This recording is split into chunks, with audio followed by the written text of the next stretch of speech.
Hello, everybody, and welcome back once again to One Mic, One Wheel, the show where we talk all things sim racing and motorsport related. I hope you guys enjoyed the last episode with Connery Maddock, a commentator for RaceSpot TV. Does a lot of the iRacing stuff and has done some immense stuff going out and covering major events in esports, flying out to the Sim Racing Expo in Germany, and he's now covering the Porsche esports, which is massive for him. Wish him all the best luck. But now we move on to drivers once again. In the box with me today, I have a man called AMR Nightlocke, a man who is part of the Forza community. He's involved in the ESDA, and he's also part of the TORA team as well. So he's quite broad in that regard. Nightlocke, you're very welcome to the show. Happy to have you on. Thank you. I'm not quite sure how to introduce myself. I'm not sure if I can really follow up on the accolades by your previous guest. So I think with that, I'm just gonna kind of say hi, and yeah, I'm here. Fair enough. Right. So, how did you get into motorsport? What started your love for it? Honestly, I think that tracks back to a very young age for me. I don't know what it is. I've always had a deep love of automobiles, of cars.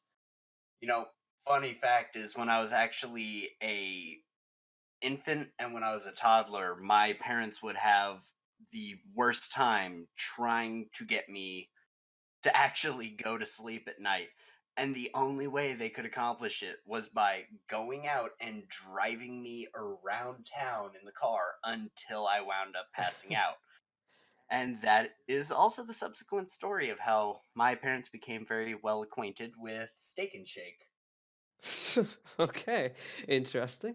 So then how did you get into the virtual side of racing? How did you start off in esports? I actually started off in esports, getting my first look at it back in, I want to say late 2014, early 2015. A YouTuber, I'm sure you and your viewers have heard of him, AR12 Gaming. Hmm. I actually took part in one of his Forza Elgato series that he hosted on Forza 6. Well, as it turns out, two of the teammates I would wind up having in that series was actually LMR Harmonic and Turismo 83, formerly TUS Turismo. And it was Harmonic that really kind of introduced me to the community and to the idea of not just doing it for fun of going into open lobbies, but actually doing set up events that were held to a much higher, much more serious standard on track. He was the one that introduced me to turn, not the turn that has been appearing now, but the initial turn that actually broke off from Tora. He also introduced me to Tora as well. Got signed up with them, however, didn't get seriously involved with the community until actually just the beginning of last year. That was when I kind of buckled down, got everything with my life back together, and started getting serious about getting back into sim racing and starting to enjoy just the camaraderie of being in the community and being surrounded by everyone. And of course, you did race in Tora, which is a humongous league at this stage. They're transcending so many levels. But when you're racing in such a big league, is there an element of pressure when you're racing on such a large scale?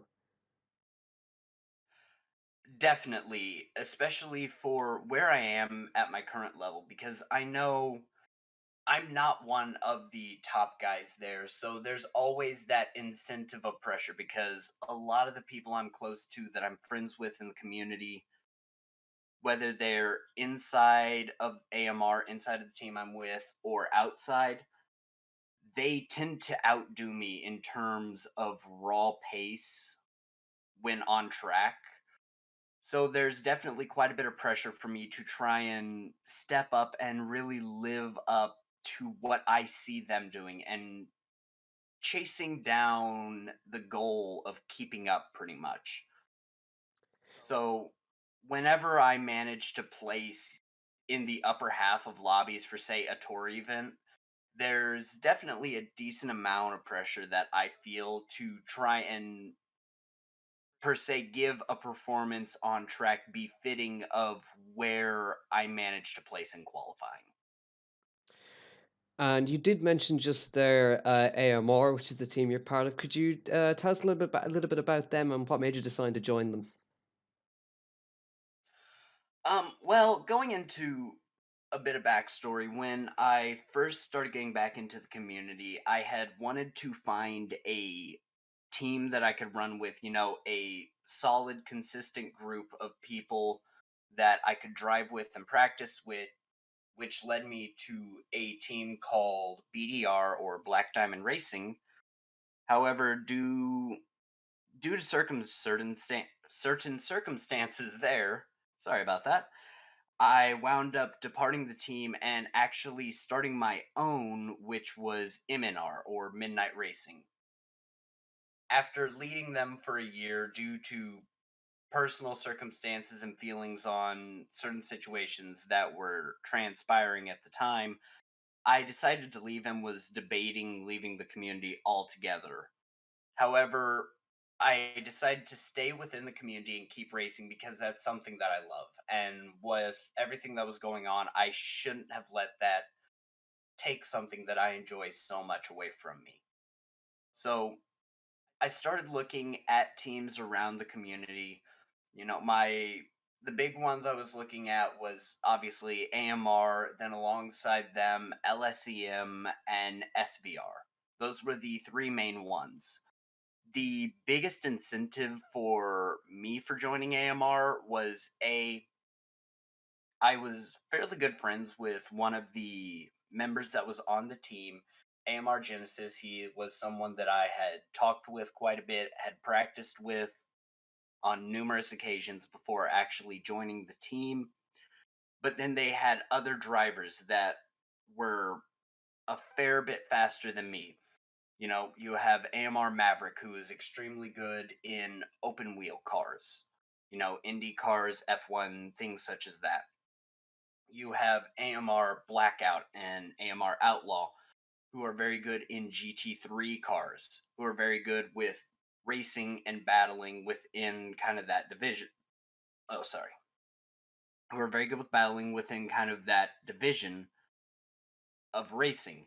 You have AMR Lawrence, who is an absolutely phenomenal all around driver, an amazing hot lapper, a great person to battle on track, and just having so many of these different personalities and so many of these skill levels that just transcend what I'm currently able to do gave me great incentive to actually try and get on the team. That way I could not only, talk better and more frequently and make friends with these people, but also be able to race with them on track, see what they are doing, and learn from them to become a better driver, to become more consistent and quicker overall within my own pace.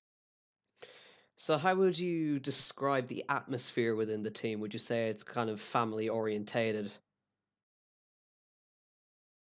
Most definitely. AMR is one of those teams that I would describe everyone as being like family. If you are around the team, the amount of joking, the amount of kind of hair pulling, everyone's sitting around kind of taking just fun little punches at each other, but still at the end of the day, sitting down, sharing numbers, sharing tunes, techniques, talking. It's that really nice mix of being able to sit down and be serious on track when you need to be and be able to get the practice in and get things done and put the times down, but also be able to step away from that and be like, four old friends sitting at a bar just having fun talking it out.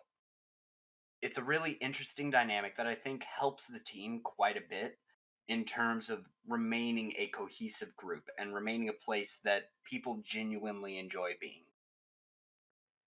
Now, moving back to TORA, you're also, I believe, a race marshal for TORA. So, what made you decide to make the jump to do that? Well, ever since I joined TORA, I had always seen the updates and the call outs on their website of them saying how they needed staff, how they needed people to host this lobby, or they needed help with this. And I had actually tried for a while to get a hold of someone to try and get on staff. Initially, I had gone to try and join their stewards team, but after a little more discussion towards about halfway through last year, I actually wound up joining the Marshall team and kind of then got my first taste with what it's like to actually be a Torah Marshal within their 24 hours of Le Mans that they hold every year. And could you just tell us a little bit about what's involved with being a race marshal? Being a race marshal is definitely a fun job. It gets you to talk to a lot of different people, people that you may not normally get into quite as much conversation with, because the main job that falls to us as marshals is obviously hosting the assorted lobbies, whether that would be a race lobby, a qualifying lobby. So what we're doing is we're having to go through and take a list of drivers that each of us have, and we're having to get them into a lobby together, get all the settings correctly set so that the race, whether that is an actual race or a qualifying session in and of itself, can run smoothly and correctly, and then also record down the data from that session and then input that into the spreadsheets that actually holds all that data that updates to the Torah website that you see, such as the live timing for stint distance during one of their endurance events. So it falls down to, I say the best way to put it is we're a bunch of glorified secretaries who have to herd cats. Right. That is the best way to That's a describe the job fantastic of a race description. marshal. That's fantastic. So, so what would you say is the if there is one, what would you say is the biggest downside to being a race marshal? If something goes wrong, it's always your fault. Saw that one coming. That simple. Yeah. Yeah, it's that simple. I kind of expected it when I first stepped into the job, but it really didn't shine through that well until TEC last year. You get people that come in, and I'm still not sure why. I thought it was a known fact with Tora that if a lobby starts on time, it's about 30 minutes early. But, you get this kind of mindset with people that the race is listed to start now, so it's going to start at exactly this time and nothing's going to go wrong. So, anytime an issue occurs, whether that's getting a party set, whether that is getting people connected into the lobby, whether that is getting the race start correct, any little thing that delays it, everyone in your lobby, for them, that fault falls onto you, even if it is something that is unavoidable. And I've had situations where I have had people absolutely up in arms, nonstop complaining, almost verging on yelling at times because a lobby may be running 5, 10, 15, 20, even 30 minutes late and they're tired of waiting that long. I have had people actually back out of my lobbies and refuse to race for that exact reason because it was going on too long and they were done with it. They just didn't want to take part at that point. I've actually had to sit there and tell lobbies because, say, my big concern is on the other drivers. If we get into an event and we're going around the pace lap and someone disconnects, we'll back out and get them. But I've had lobbies that have drug on for so long. We're on the pace lap. I wind up disconnecting. I just tell everyone, just keep going. I'm going to set this one out. We've delayed it long enough. You know, we're about 10 weeks behind schedule at this point. I mean, the rest of the series is already finished. Come on, guys, get going. We got to get this done. Uh-huh. And on the flip side, what's the most enjoyable thing about doing it? The most enjoyable thing by far just has to be, ironically enough, to my previous statement, the people. I mean, bringing that group of people together and successfully running that event, being able to go start to finish, it's an absolutely amazing feeling.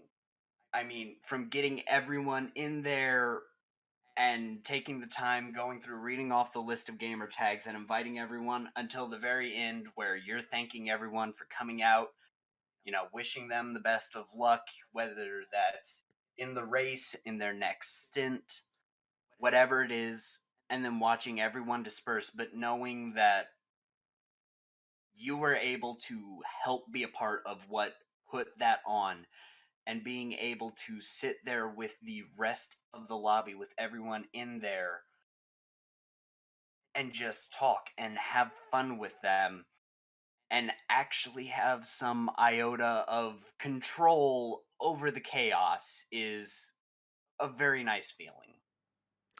Yeah.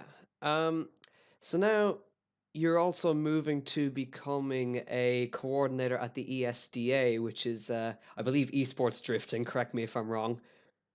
Nope, you are correct. Perfect. Esports Drift Association. So, what made you decide to join the coordinator team there? Well, I've always enjoyed drifting just as much as racing. It's something that I've always had fun doing. And I was planning on running ESDA again this year. I know the skill level that I'm at, odds are I would not have made it into the championship. I would have wound up dropping after the driver search round just because of the fact I wouldn't have placed top 16 mostly, which is what was required to actually make it into championship contention and be able to do later rounds. However, I saw Initial Die, the owner of ESDA, had made a post on the ESDA server at one point calling for two new coordinators to join their team. And at that point, I figured, why not? Might as well try. It seems like fun. I've always enjoyed helping out on the back end of things. And I know odds are I'm not going to make the series this year. So there's not really hit to the fact that I can't run it as a coordinator. Of course. So drifting, you even saw there, I wasn't too familiar with the ESDA and esports drifting in general. Would you agree that drifting is kind of overlooked as a sport, both in real life and esports, and why do you think that is? Absolutely. I would agree completely that it is overlooked. I think that is more so on the esports side. I know if you look at actual motorsport, the drivers within various different disciplines still all have a fair amount of respect for each other, and drivers that are off in a completely unrelated discipline, even if they won't personally participate in that themselves, because they all know inherently the kind of challenge that anything within motorsport brings. To have that technical level of skill to perfect your craft to the point of being able to do it at a professional level. But drifting has always, at least to be, been a much more, shall we say, niche market. Automotive and especially motorsport has held a niche market within every community by far for many years. However, all the different disciplines found their own way to really gain traction. You have drag racing with the NHRA, you have actual circuit racing, you have rally, all that with the FIA. But drifting has kind of been secluded to all of that, at least to me. And it's not even just drifting is secluded from the other disciplines, but also drifting is secluded within its own right. You have drifting that is within the US, you have a drift series that is held within Japan. I believe there's a European drift series, but I'm not entirely sure on that. Don't quote me. But none of these three ever really intermingle with each other, or you never see anything going on between people within these different series or one looking at one or the other. They all stay fairly well secluded to their own national series, which is something that I find really interesting because, again, as you said, it's overlooked. And it's something that's overlooked on a far bigger level than it seems like a lot of people give it. But within the kind of the virtual area of it, with esports, it's always that big debate that you get, especially with games like Forza, of grip versus drift versus drag. And you have people that will stand on all sides of it, of drag being king or grip being the ultimate test, or drift is life. But you don't find a lot of people that really go between even just two of them. You have a lot of racers in the community that if you ask them, do you drift? They'll say no. And you'll ask a lot of them, or you'll ask all those guys, would you like to drift? And a vast majority will say no because they aren't interested. But then you have that group that, if you even bring up the thought of them drifting, it almost seems like it's beneath them.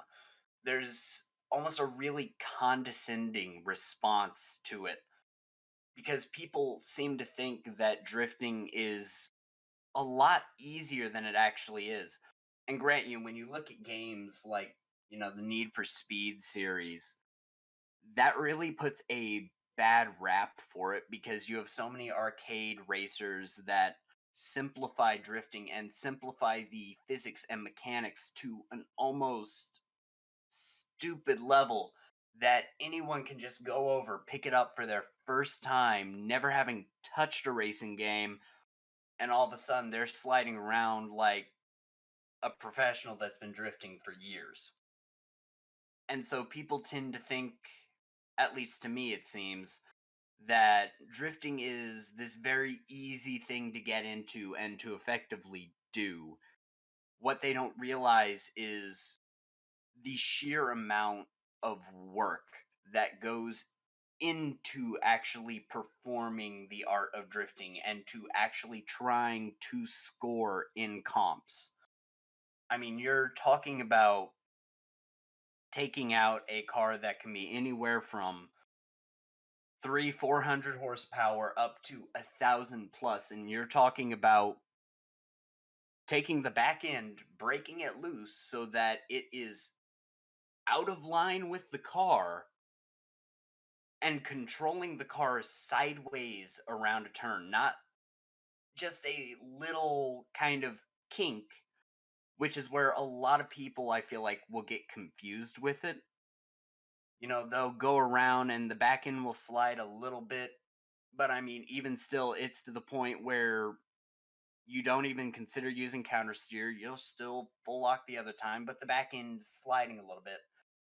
And they call that drifting, but drifting in the sense of what we're talking about in the competitive scene, I mean, you're talking about the big 50, 60, 70 degrees of angle, tire smoke, foot to the floor, all through the corner, putting it on specific points along the track.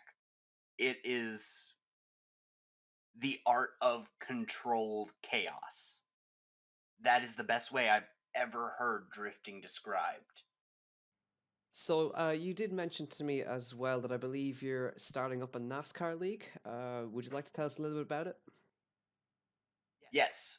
So I am working with Turn, the United Racing League, to actually put together and put on a shall we say, slightly more intensive NASCAR series.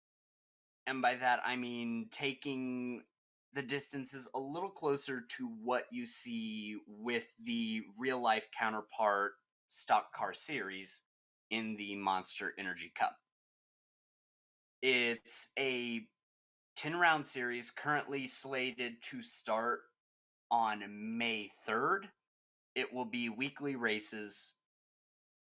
And on Daytona, since sadly that's the only super speedway track we actually have in Forza, cars will be ran with a 10% power handicap just to kind of try and mimic what they do with restrictor plates at the real life super speedways. But if you want, I'd be glad to give you a rundown of the track list and kind of what the distances with each race are. I might actually stick that in the description. If anybody's interested, they can go down and have a read of it. Is there a link for signups open at the moment? No, there is not currently a link for signups. However, when registration is finished, I can get that sent to you. Okay, perfect. So if you check back if it won't be immediately in the description, but if you check back in a few days, whenever the link gets sent to me, you can go down below and you can click and sign up, and the list of tracks and all the info will be in the description down below. So, outside of esports, interesting enough, I believe you're a musician. Is that right? Yes, yes, I am. So, what's your instrument? What do you play? What do you want to hand me? I've been someone that has, you know, music has been a massive part of my life from a very young age. I was the kid that going through school, when you hit fifth grade and they're handing you order you to learn, different short little songs.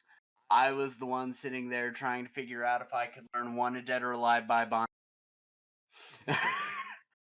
I always tried to take it above and beyond anytime I had any kind of music related activity, whether that was a class in school, whether that was, choir in high school, whether that was band at end of elementary and throughout middle school. Sadly, once I got to high school, I had to drop from the band program. The school that I attended for high school did not have a band program themselves. So I wound up dropping French horn, which was the main instrument I played in the school band.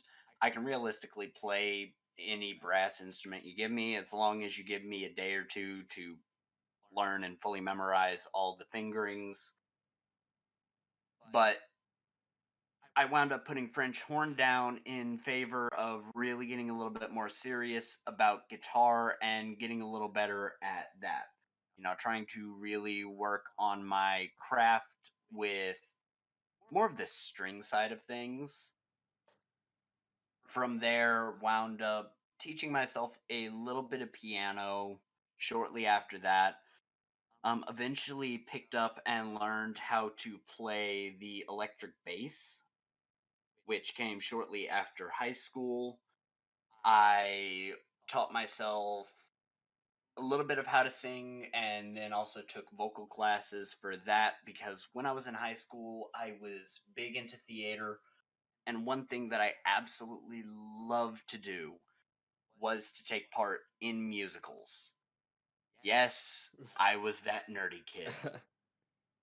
But hey, I was that nerdy kid watching girls get naked backstage, so it has its benefits. Keeping that one in. That's a beautiful quote. Right. So, finally, where do you see yourself being in a few years' time? What's the end goal? I mean, that's kind of a tough one because there are so many different avenues that I can take for my life if I can really figure out how to pursue them. I mean, again, motorsport has always been something that I've been interested in. I've always had the thought in the back of my mind of actually going through and You know, being the next Von Gittin Jr., sitting there and just building a cheap drift car in a garage, or, building a cheap, you know, Mazda car for some kind of spec series and just showing up a track one day and racing it out and seeing where it goes. But honestly, the biggest pursuit that I've had has to go to music, working, especially here the past few years, not even so much on the main front end of being a musician, but working on the back end, behind the electronics, working with recording, mixing, mastering, producing, and actually crafting and creating music with my own hands instead of just being that pretty guy up on stage playing it.